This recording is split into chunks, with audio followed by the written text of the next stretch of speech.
so excited today because normally you're probably used to hearing me just talk to myself, to you for 25, 30 minutes. And I'm not going to do that to you today. I have a very special guest. Today we have Alyssa Ages. She's a journalist and the author of Secrets of Giants, A Journey to Uncover the True Meaning of Strength. She's also a strong woman athlete, marathoner, and Ironman finisher. I don't really even know what to do with those words.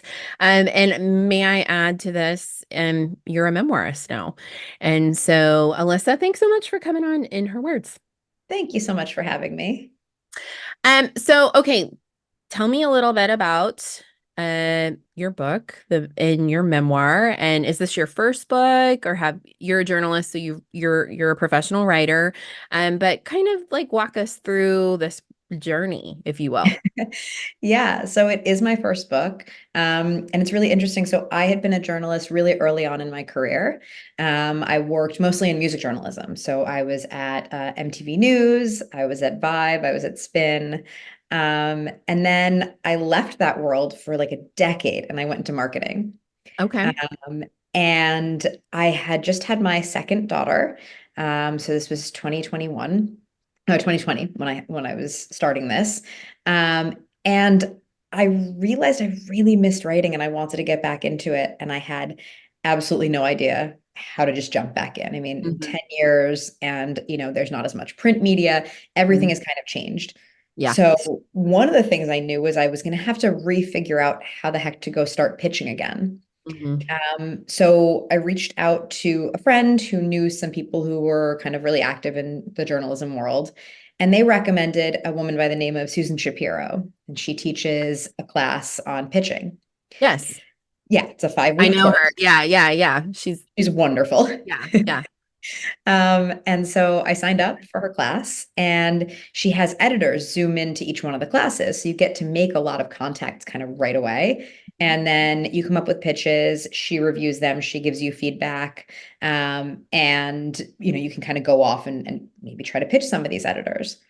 So it was really, really good for me because my past life in journalism was I was never writing about myself, right? I Mhm. was always profiling a band or writing a review of a CD or whatever it was. That was my understanding of how, I was going to approach journalism. And Sue kind of explained, well, you have to put you in it. People Mhm. care about your story. What's your personal connection? Which was super uncomfortable. Yeah. We'd had an editor come in from Wired, and I thought, okay, I want to write for Wired. What am I going to do here?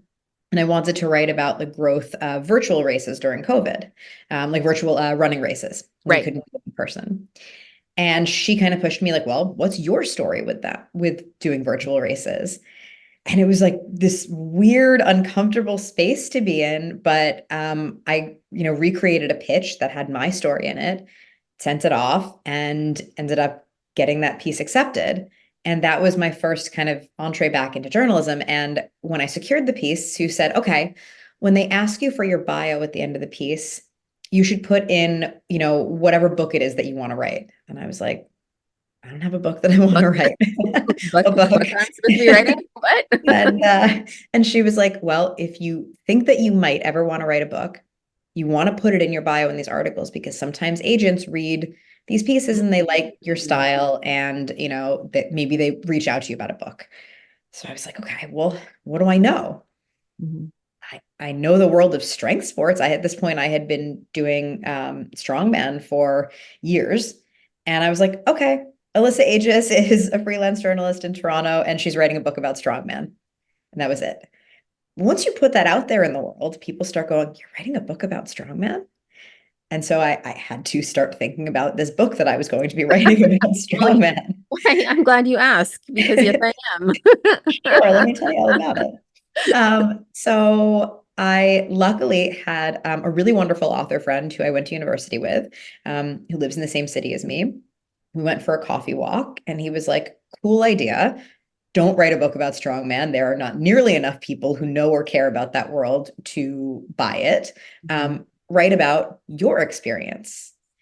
And so we kind of went back and forth with like, what is this going to look like? And I thought, okay, well, I still want to kind of write the history of this subculture, but sure, I can write it about my story, my journey to into this world. So it's just you're kind of following along, kind of like Born to Run, Okay. where you're sort of following him into this like secret tribe of ultra marathoners. Okay. Uh, the more that I wrote and the more that, I kind of was like trying to put in little bits of me into this, sort of burgeoning proposal idea, the more I was like, okay, this, yep, nope, more of that, more of that.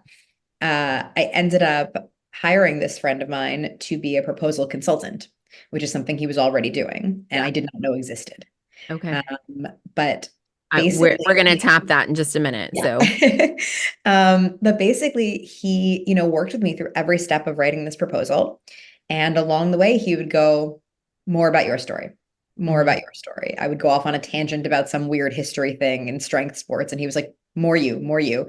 And in the end, this became what I like to call kind of part memoir, part research mission, part midlife crisis odyssey Yeah. into the world of strength, because it truly became about me doing this at the age of 40 as a mom of two kids who decided, I think I'd like to pull a 50-ton truck with my body and maybe find out why that is a weird goal that is driving me to do this.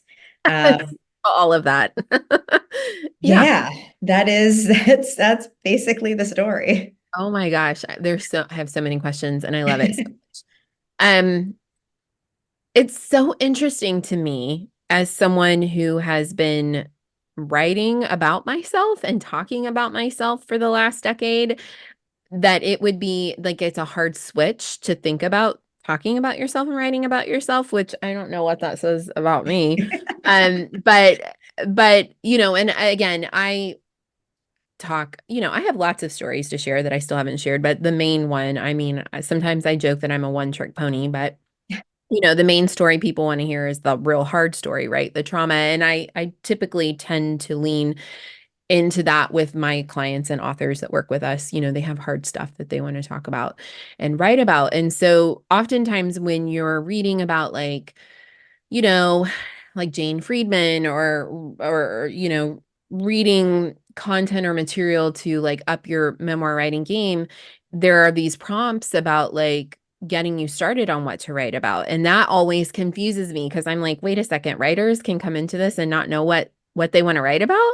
Yeah. So I think that that's a really important thing to note on your journey and how just following your curiosity has led you down this path and where you're at now, Yeah. Yeah, which is absolutely. so, It so very was, cool. yeah. Yeah, it was it feels very just like you're very exposed. Mm, And there were a lot of things I really didn't want to write about at first that turned out to be the things that resonated with people the most. And it was interesting because I really thought that writing about going through a miscarriage and kind of how that led me to really want to explore the way that strength impacted my mhm, life and my kind of healing from that. And that has resonated with a lot of people. But interestingly, the chapter that I wrote about body image and this idea of kind of learning for the first time in my life to pursue taking up space instead of being smaller, that seemed to be the thing that people really have attached themselves onto and have seen themselves in. And that, I mean, I'm so proud of that. yeah, I mean, what does that feel like to have, I guess, moved past and through the discomfort of writing about yourself to the space of people like knowing some really intimate details of your emotional journey? Like, what does that Yeah, feel now? it's still weird, but I'm much more comfortable with it. I think because I've seen how much it's meant to people. Mhm. Um, that that makes the whole process of doing that really worth it. Um, because you write a book, you want to impact someone's life. Yeah. And I think not every book will do that in a different way, but knowing that someone is seeing how they feel in something that I wrote. And also, and my book also has the stories of like 50 different athletes. Mhm. And so if people don't find themselves in my story, they find themselves in one of theirs. And what a privilege to have been able to tell their stories too. Mhm. So let's talk a little bit about the writing process itself in terms of like let's get down to the nitty-gritty. Like, how long did it take you to write this manuscript? And then what was the process like in terms, so you said you worked with a proposal consultant, Yeah. which is something we haven't really talked about on here. I do talk a lot about agents and proposals and that whole journey. Um, Maybe we could start from that coffee walk, Yeah. and could you walk us through what your process was like? Yeah. So this is my friend David. He's a five-time author. His most recent book was called The Future of Analog. So he writes all nonfiction. Okay. And he's really no nonsense. And just every time I had these other ideas of what I was going to do, he was like, bring it back to you. Bring it back to you. How is it your story? One of the first things I did for writing a proposal was I literally Googled, like, how do you structure a nonfiction proposal? Yeah. Um, and so I knew a bit about how it was going to look.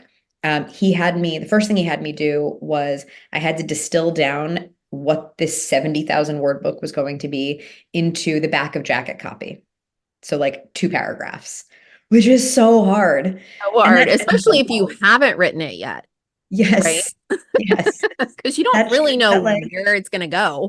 yeah, no idea. Yeah. And to make it more complicated, this book was I was writing this as I was experiencing it. Mm, So I mm, truly didn't know where it was going to end. I thought it was going to end with one thing and it ended with something completely different because that's mm. just how the year went.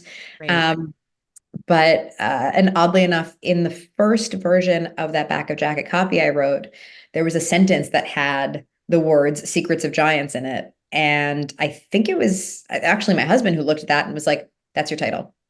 Like Ah, that's it." So that's kind of crazy. yeah. So we did that, and then it was moving on to, okay, now you have to write your overview. Hmm. And then, okay, now I want you to write a longer version of that. And Hmm. once we did that, it was okay, chapter outlines. Hmm. Until, piece by piece, we had this proposal. I had the idea in December of 2020, Okay. and the proposal was ready to be sent out in June of Okay. 2021. Okay. So, yeah, 2021.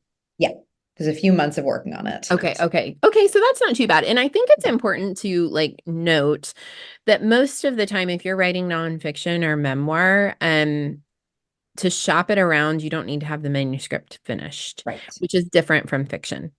You know, Yes. usually like when you're shopping a fiction manuscript around, if they're interested, they're going to ask for the entire thing, but that doesn't happen in nonfiction. Yeah. Yeah. Nonfiction, you've got to do basically you're sort of like, this is my pitch for what the book I want to write, but haven't written yet. You do have to include a sample chapter. Yep.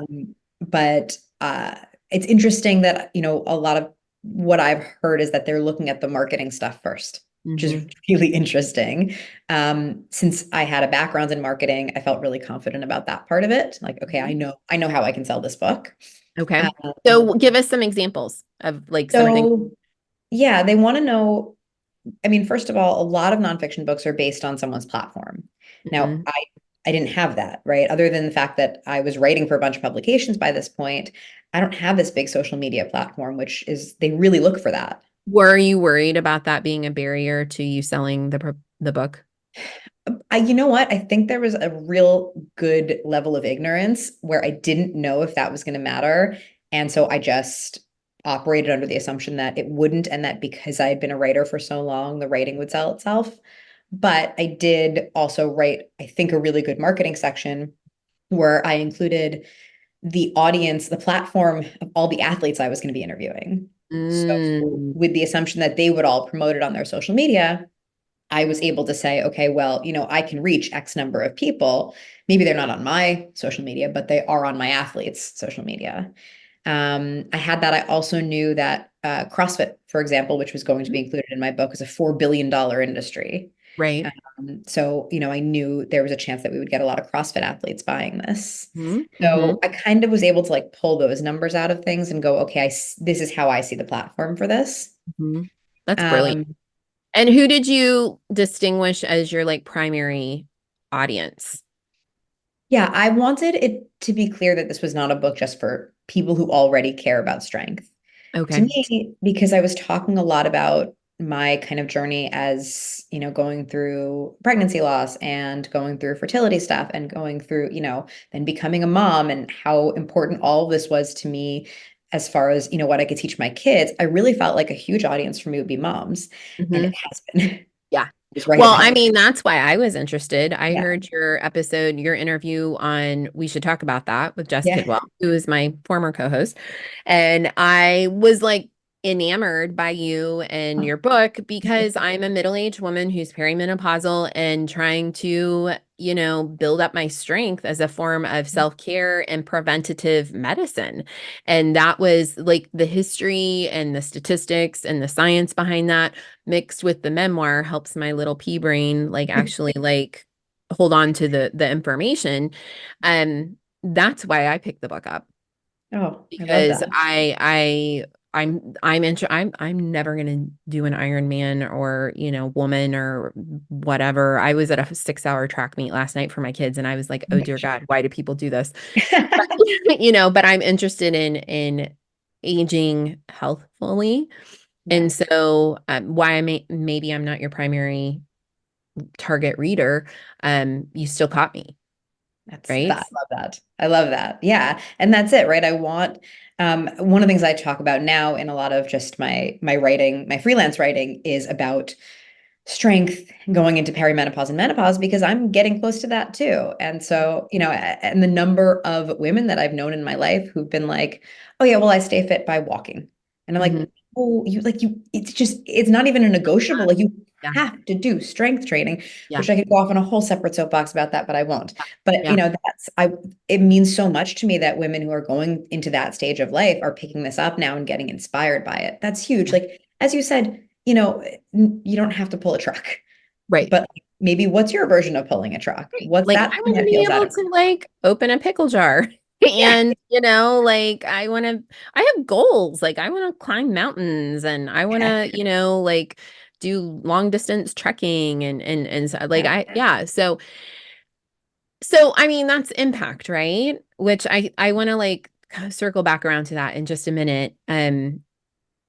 Because and again, we don't have to get into the nitty-gritty details, but I'm committed to while I want this podcast and this platform to be inspirational, I also want it to be educational and I'm pretty like real talk here and I want like aspiring authors and current authors to understand the realities of the traditional publishing as well as the non-traditional publishing and everything in between. So, can you tell us a little bit then? Okay, so we got through the proposal writing process, and then what happened? Like, did you get an agent? Did you shop it around yourself? Like, what was that process like, and how long did it take?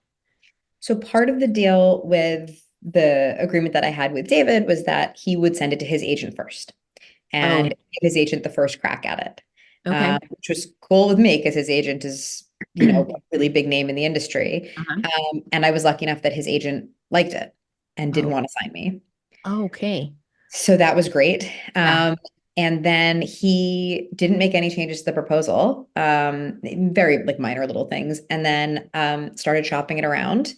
And we had one publisher that was interested right away Okay. and wanted to do a preempt. We had another publisher that was also interested. So I spoke to both of them. And in the end, I really liked the first publisher. Okay. I just felt like they were the most excited about it. Hmm. Like I Hmm. thought both of them could have done great things with it, but when you can feel that like someone is really Yes. jazzed about something you're Yes. working on. That's Yes. how I Which felt. is so important. Yeah, You need to weigh that against all of the things that they're offering because you're in it for the long haul here, right? yeah, Like this is another 50-ton truck that you're pulling that's right. across the finish Yeah, line, yeah. metaphorically speaking, as my 11-year-old would say. Um, so tell me how you knew they were excited about it. Like what were some of those signs? So the first thing was that the publisher was the first one who was interested, Mm. and she was a lifter herself. Oh, Yeah. nice. So she really championed it. And then just, I don't even, it was a couple years ago now, so I don't really remember all the details, but I just remember on the phone, like she was talking about her experience in lifting. Everyone sounded so excited about this, and they would say things like, I can't, this is going to mean a lot to so many people. Mm. I was like, yeah, you get it. You get it. Yeah.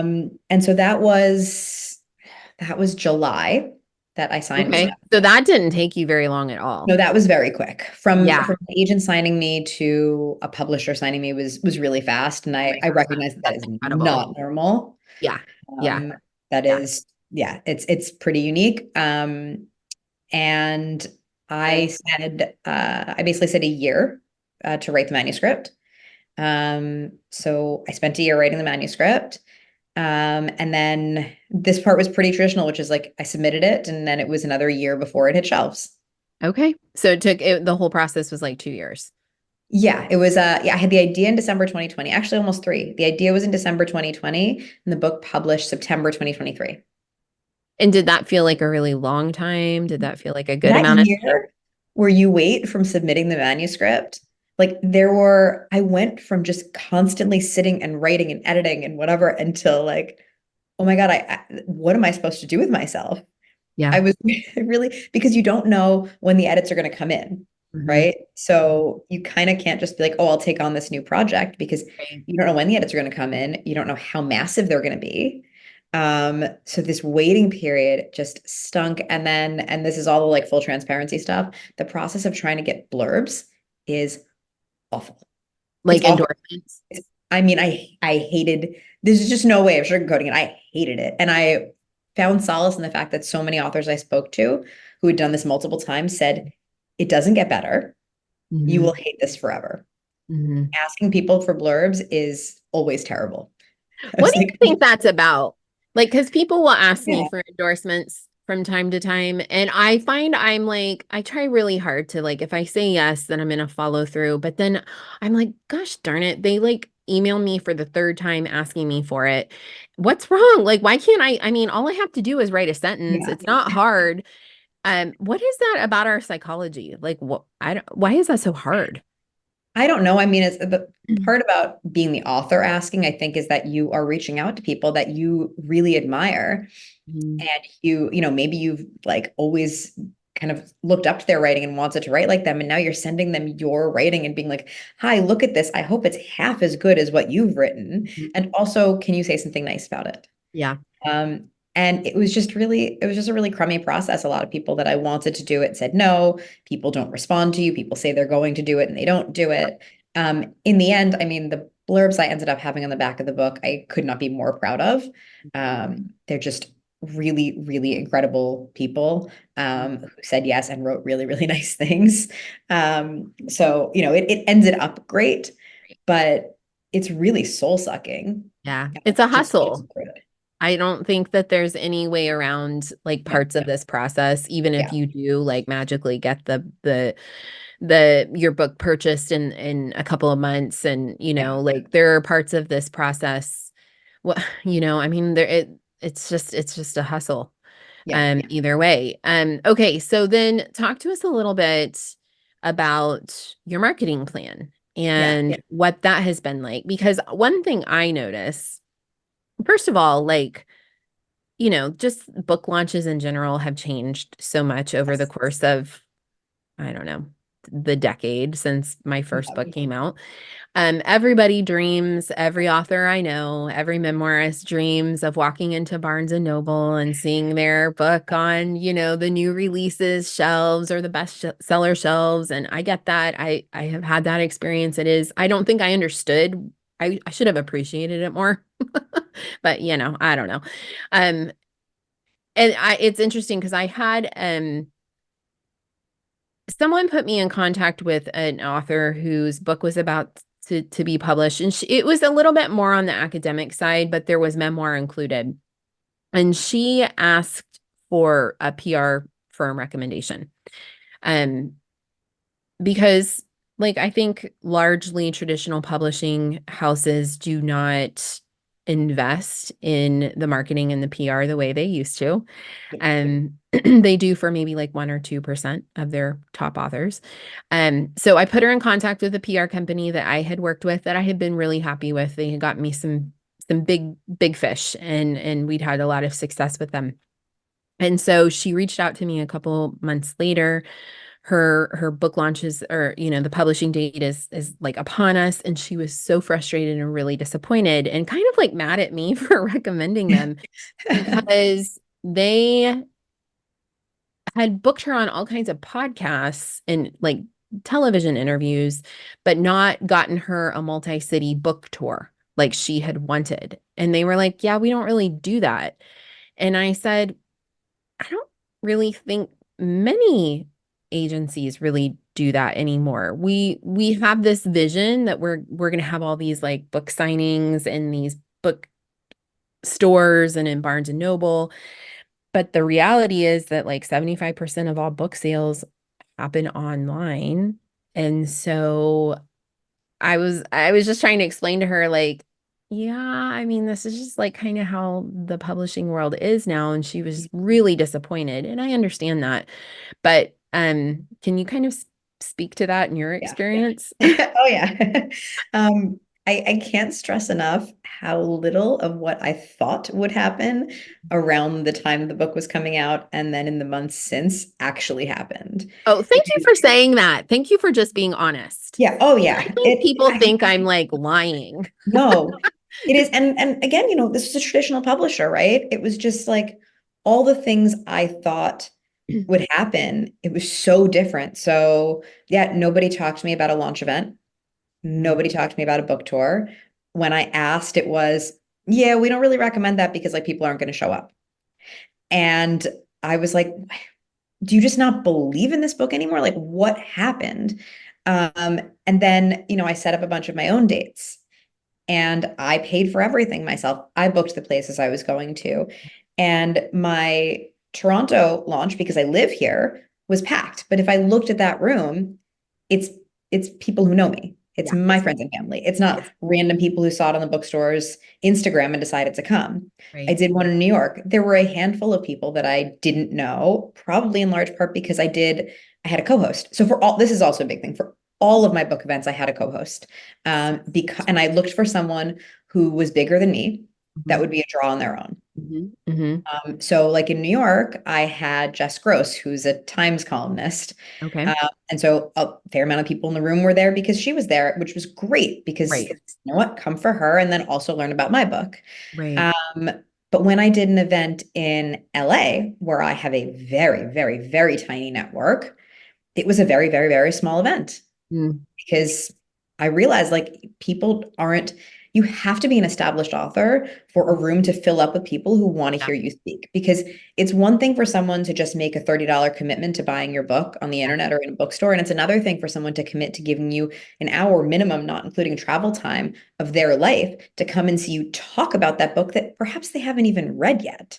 And I don't think I really appreciated that. So that was dramatically different from what I expected. Um, I thought that print coverage was going to be the be all end all. Podcasts move the needle more than anything Yes. else. Yes. Anything else. I had no idea. But Mhm. like I am on podcast constantly because this is Yes. the best thing. Yeah. And even as you said, like you heard me on that other podcast, I Totally. think, as much as no one's going to come to hear you talk if they don't know who you are, if someone's already a listener of a podcast and then you go on there, they're already committed to giving that podcast host a half an hour of their time.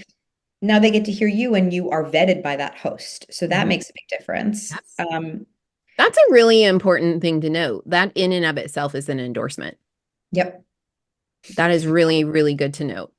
Yeah. They're not going to have you on if they don't like, not everybody's Yeah. read your book cover to cover when you Sure. go Sure. on, but at least they know enough about you that they trust that, the Yeah. book, the And rest they of the want book, to have like give you some time for conversation they and want give to you give you their their time. time to Yeah. their audience, right? So that in and of Exactly. itself is an endorsement. Yeah. Um, so how did that feel that Oh, it was awful. It was awful. was A friend of mine, who's a fellow author, has said, she's like, I think the worst thing I did for my career was write a book. And I was like, I think it's the best thing I did for my career because I have gotten so much more like freelance work out of it. I have a column in the newspaper, the biggest newspaper in Canada. I have, speaking engagements now that I get paid to do. But I yeah. think it's the worst thing I did for my mental health. Oh, It is. it's just, it's soul crushing. Like you write this thing, you spend years putting it together, and then you are just out there. I feel at times like I'm standing on a street corner with a bullhorn, like hawking individual copies to get them sold. When Yeah. you do that thing where you go online in the morning and you look at your sales numbers and you constantly I do don't do that. that anymore. The best thing I did for my mental health was at the 6 month mark, I forced myself to stop looking at Goodreads. Mm, Not because the reviews were not good, but right, right, because I was like trying to accumulate more of them and it was so slow. right. And so I stopped doing that. I actually literally have no idea what Goodreads looks like now. Yep. It's been months. Yep. Um, but I look at the sales numbers. I think that like one of the things that I now tell anybody who is getting ready to publish a book is if you don't know for sure that you are going to be the most, like the biggest, most important, top of the list championed author by your publisher the month that your book comes out, hire an independent publicist. Hmm. I did that like right after my book came out when I kind of realized it a little bit late. Okay. I hired a publicist whose specific expertise is getting people on podcasts. Hmm. So that was just a wonderful investment. He's incredible. And I've been telling him, like, you need to expand to other things like print and TV and whatever, because you could sell anything to anyone. Yeah. I will shout him out. His name is Jackson Musker, and he is for hire, and he is wonderful. Um, because I think he's great. So awesome. We need more of those connections. We need this Mhm. network to be able to trust people. I think it's so overwhelming. You've been in this industry for a very long time. So between marketing and journalism, but so many of the authors that I come into contact with, like they really don't know what Yeah. they're doing. Like they've had this whole life, this whole career and this amazing story, and now they want to put that out into the world, but who can they trust? How much is too much money to spend? What should I invest in? What should I not? Am I being taken advantage of? Like it's really scary and paralyzing, and then they don't get their story out there. And that to me is the real tragedy, right? So Yeah. hearing, we'll get the information and we'll put it in the show notes actually. So Yeah. if you're Happily. endorsing them, Yes. I trust that. Um, I just really appreciate you being transparent about your experience and the process and the journey. Because it's so easy to romanticize. Um, Yeah. and I was talking to one of my authors a couple weeks ago, and I said something, and she laughed out loud, and she's like, "That's the thing I like about you. You like tell it how it really is. You don't spare anybody's feelings." And I like kind of sat back and like I thought about that for a couple of days because I was like, geez, like what? Like, am I like super negative about this whole like I don't want to be that way, but at the same time, I want authors to be successful, and I don't want their mental health to suffer because Yeah. they've been through enough. And so just shedding a light on like the reality of it, I think is really important and is It's such a super service. necessary. Yeah, I mean, you have to be your own biggest champion. I really can't stress that part of it enough. I like there there were things where like I talked myself into a meeting with the person that makes the decisions of what's going to go on the tables at Indigo. I like literally just talked myself into a meeting with them. And, eventually they were like, so this does have to go through your publisher. But like naivete was great Yeah. for that. Yeah. I got on the phone with the book buyer from Costco. Like these things where I was just like, I don't know if anyone else is doing this behind the Yes. scenes. Yes. So And they're probably not. And so yeah, like it's that's like being in great. the medical system. You have to be your own advocate. Yeah, actually, one thing I wished I had done earlier that I did a little bit later was I had these postcards made with blurbs and press from the book, and I put the ISBN of my book on Mhm. it. Mhm. And I will go into independent bookstores now because it turns out the big ones don't like when you do that. I learned that. Yeah. But the little stores are really open about it. So I just walk in and I give them the card. I tell them about the book. I'm like, the ISBN's on here. I hope you'll consider carrying it. Yeah. And like one of actually the things that I don't know ultimately if I had anything to do with this, but so my book, I don't know how many copies they bought to begin with, but I'm based in Toronto. And so Indigo is our biggest, big chain bookseller here. Yep. Yep. Indigo had It's sold our out. Barnes and Noble. Yeah, they had Yeah, sold out of the original run of books. Now, again, I don't know how many that was. sure. But I started to notice, I'm like, the stores are still out of stock. This was like months later. What is going on? And I'd been told, oh, they automatically replenish, they automatically replenish. But I just kept pushing. And PS, now all the stores have a couple copies. I looked recently, they have more. And what I'll do is I'll look at all the stores in my area and I'll see who has like more than two copies, let's say. And I will go to that store and I will sign all of their copies. And I made these little promotional stickers. I hide them inside the book. And then I post about it. And I say, like, hey, if you're near this one and you want a signed copy and some freebies, this is where to go find it.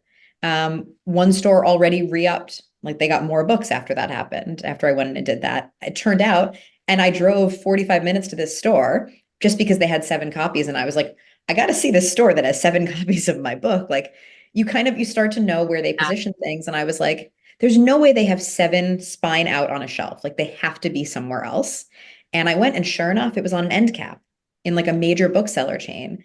And I was like, I'm so happy I came out here. This is the coolest Yes. thing to see because for every time that happens, you will walk into 50 bookstores that don't have a single copy. Mhm. Which was the one that killed me was the Strand. I'm like, you have miles of books. It's right there on your sign. Yeah. You can't put one in your miles of books, Yeah. but then my brother-in-law went into the McNally Jackson store in Soho and they had two books facing out. So it's like, it's this dance of something amazing, something kind of crappy, but Right. you sort of have to learn how to ride that wave. Yeah. Well, and also just to like be informed, like you are active. Like when did the book publish? September. Okay. And so we are in May. Yeah. And you've been like I've been watching you. I see you on social media. You are out there hustling. Yeah. You are pounding the pavement, Yep. and I think again, it's so important to see, if I may make that distinction, a traditionally published author, a Yeah. professional writer doing the same thing that we're all doing out here Yep. in self-published, non-traditional hybrid publishing Yeah. land. Um, because I hear this all the time from authors. I have one friend who's getting ready to publish traditionally, I think in September, and I keep like he and I have similar stories. And so I'm like, okay, well, like how'd your meeting with your marketing team go? And let's see how this is gonna go, and we're both kind of like, ooh. So it's fascinating to me. Yeah. Yeah. Me too. Fascinating. Yeah. Constantly learning. Yeah, yeah. But also, I think if you take that, like, have that mindset and that approach of like, I'm learning so much about this industry and about its self-marketing, right? I mean, the thing that keeps coming to my mind is like, is it hard for you to talk about yourself now? Has it You gotten know easier? what? Less so now. Yeah, yeah, Less so now. I've gotten a lot more comfortable with it. And a lot of the writing that I get asked to do, they do want me to include my own experience in there. Like yeah, my column in the Globe and Mail, I usually do a mix. Like if the topic is something I can really relate to from my own experience, I put myself in there because I think that that's really now I understand how valuable that is. yeah. But if it's not, then I take the step back and I'm just, I'm the researcher, I'm the writer, I'm taking other people's stories. So I did do a piece recently on the importance of strength training in perimenopause. Now, I'm not there yet. I'm Yeah. probably, within a couple of years of it, but I was like, okay, this isn't my story now to tell. This is Right. someone else's story. So I'm going to tell theirs. So before we wrap up, I have one last question. Yeah. Do you think you'll write another book? I am in the process of doing a ghostwriting project. So I'm Ooh, helping what's someone that like? else. Yeah, helping someone else shop around his book, Uh-huh. which I can be the ghostwriter on. I can't really say anything about it yet because we're Yeah, still in the sure. stopping process. Yep, yep. Um, but I am really, really, really excited about it. I'm excited because I'm super excited about this author. I'm excited Mhm. about his story. I can't wait to tell it. I'm also selfishly excited that, it's the promotion of it for the most part is on somebody else. Yeah. Yeah. That must feel We're good. talking about having my name as like the with on the cover. So it Mhm. would be out there, but in this scenario, no one cares about what I have to say about it. They all are going to want to just talk to him. So, yeah, I'm excited to like go back into the writing trenches without the promotional trenches. That's really fascinating and really interesting. And I think um authors need to think about that. It's To not promote. just writing the Yeah. book, it's selling it Yeah. too, which we talk about with our anthology authors, a lot. So what are you reading right now? Oh, I am reading. So, because I am starting this ghostwriting journey, I'm reading Shoe Dog by Phil Knight. Because I did not know this. He had a ghostwriter, and his Uh-huh. ghostwriter, this guy is like the most prolific person ever. Turns out he's the ghostwriter for Prince Harry's book and Agassi's book, Andre Agassi's book. Oh, really? Yeah, Is and I his was like, name okay, on the which of those cover? three am I most interested in? His name is J.R. Moringer. I He mean, I'm wrote, sure but he's not on the cover, is he? he's not, and he didn't want to be. He wrote a really fascinating piece for the New Yorker about which starts with the process of writing Harry's book, Hmm. and then goes into just kind of like just his experience from his beginning writing his own novel to becoming a ghostwriter. And so I'm going to try to kind of study his craft because he's clearly one of the best in business. So I'm reading that, and then because I didn't read a lot of fiction when I was writing my book. I was constantly reading reference books for my own Right. writing. Um, it's very hard for me to like pick out a fiction book that I want to read because it needs to be vetted by like a million people before I'm Yep. going to read it and spend my time on it. Mhm. So I picked up Normal People by Sally Rooney, and I haven't started it yet because I'm reading Shoe Dog, which I took out from the library. Yep. Um, so I got to finish that before it's due back. But then I'm gonna read hers next. Awesome. Okay. We always love reading recommendations here. So perfect. I haven't read either one of those, so I'll put those on my list. Yeah. Thank you so much for your time and just your honesty and your approach. And if people want to connect further with you, how can they find you? On social media, on all the channels, I am just Alyssa Ages. Mhm. I'm most active on Instagram, but you can find me anywhere except YouTube, because I don't know, that's weird. I'm just not on YouTube. I don't have anything to say on there. My website is alyssaAges.com, and there is a contact form on there if you have any questions, you want to talk to me. And then you can find Secrets of Giants, as far as I know, anywhere books are sold, if not in person. You can ask your local bookstore to order it for you. And It's a please, good read. Highly recommend. thank you. Thank you so much for having me. This is wonderful. Awesome. Thanks, Alyssa. Thank you.